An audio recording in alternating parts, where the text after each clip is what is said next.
There's really only two recognized ways to be allergy tested. You can get a blood test, and that's available at many labs across the country.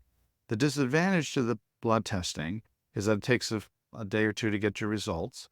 It's very expensive. Now, many of these costs are passed on to insurance companies, but it's certainly worth mentioning that some of these approach hundreds, if not thousands of dollars for this testing.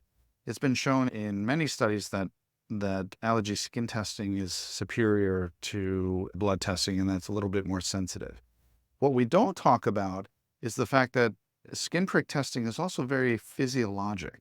So we get a lot of false positives. We see this in foods, for example, a lot. Folks that get blood tested, they come tell us that they're allergic to many, many things. And I say, actually, you're not allergic to many things because you don't report symptoms. You have a sensitivity detected in the blood, or at least an elevated antibody, but that doesn't necessarily mean anything.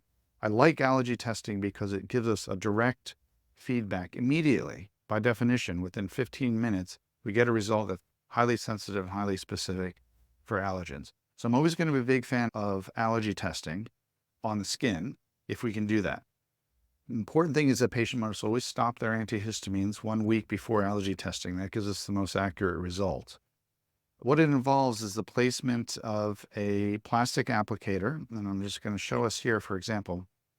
Here's an example of one of the panels that we do. So we test about 30 allergens in total, and they are in little wells at the bottom of this plastic applicator, and each one of them has a sterile skin testing device. This particular device, known as a multi-test PC, allows us to measure or test 8 different allergens at once simultaneously. So that sits in the well with the allergen. That allergen is then placed on the skin, okay, usually on the back of the arm. You can see it a little bit better here.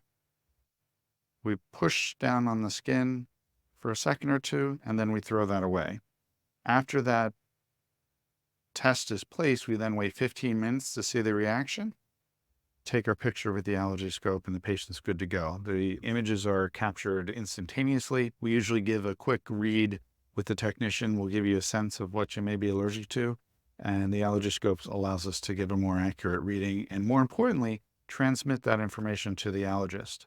And so we get a very accurate and quick traditional method coupled with a very modern reading and digitizing technique. And this really allows us to bring allergen immunotherapy and allergy diagnostics to places across the country.